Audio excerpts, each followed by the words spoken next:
বিভিন্নভাবে সীমান্ত অতিক্রম করে ভারতে অনুপ্রবেশের দায়ে আটক হওয়া ২১ বাংলাদেশিকে ফেরত দিয়েছে ভারত সরকার। সিলেটের বিয়ানীবাজারের শেওলা সুতারকান্দি শুল্ক স্থলবন্দর এলাকার নওম্যান্সল্যান্ডে বিজিবির কাছে হস্তান্তর করা হয়।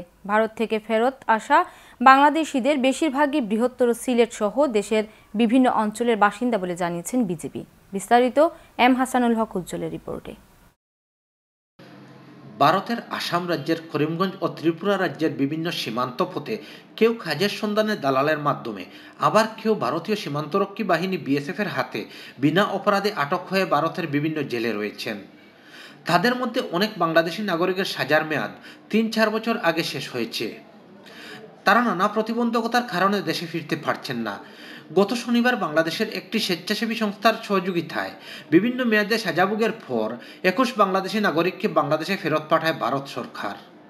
মাজারে গেছিলাম, মাজার থেকে তোমার বর্ডার দিয়েছে কুলিয়া ও আজমি শরীফের নামে গেছিলাম।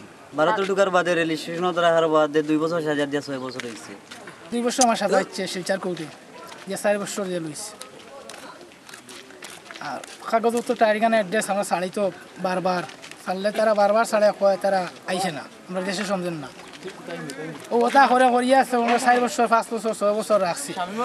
পরে আমরা হাই কমিশনার গেলা গিয়া পরে আমরা 21 জনের কাগজ ঠিক করছেন, ঠিক করে তুই আইসুন। তো পরে আমরা 21 জন আমরা সমঝিতে বাংলাদেশে আমরা কারো পুত্র, কারো স্বামী, আবার কারো নিকটাত্মীয় দীর্ঘদিন ভারতের জেলে বন্দী থাকার পর দেশে ফেরার সংবাদ পান তারা। তাই তাদের স্বজনেরা সকাল থেকেই ভিড় করেন শেওলা সুতারকান্দি স্থল শুল্ক বন্দর স্টেশনে।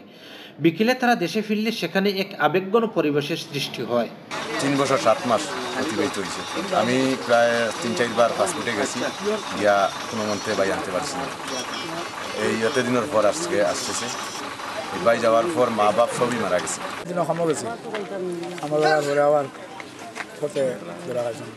বর্ডার এলাকার বাড়ি একটু আশপাশ দিয়ে গেছিল, আর একটু গোয়েন্দা মানুষের তো ধরে নিছে। কিন্তু বর্ডার থেকে আমরা হ্যান্ড ওভার নিতাম। আমরা সব অভিভাবক আইছি, আমরা আশা করি খুব সুন্দর সৃষ্টি বা আইন শৃঙ্খলা বাহিনী অনেক সহযোগিতা অনুযায়ী অনেক দায়িত্ববোধ মনে করি আমরা সহযোগিতা করি ওনারা আমরা আনিয়ে দিয়েছি। লেখক ও লোক গবেষক অমলেন্দু কুমার দাস মিলন ভারতে আটক বাংলাদেশিদের আইনি প্রক্রিয়া সম্পন্ন করে তাদের দেশে ফেরত আনতে বাংলাদেশ দূতাবাসের সংশ্লিষ্ট দায়িত্বশীলদের সাথে যোগাযোগ রক্ষা করেন এবং তাদের সহযোগিতায় তারা ছাড়া পান। আমাদেরকে যেহেতু আমি অলরেডি সহায়তা করে, প্রশাসনকে সহায়তা করে আমি এই পর্যায়ে নিয়ে আসছি, এই লোকগুলা যাতে পুরো কষ্ট না হয় সেই জন্য আজকে এই সুতারকান্দি স্থলবন্দরে আমার আশা। শনিবার দেশে ফেরত আসা বাংলাদেশিরা সিলেট সহ দেশের বিভিন্ন এলাকার বাসিন্দা। তাদেরকে তাদের আত্মীয় স্বজনের কাছে বুঝিয়ে দিয়েছেন সংশ্লিষ্টরা। এম হাসানুল হক উজ্জ্বল, চ্যানেল এস নিউজ।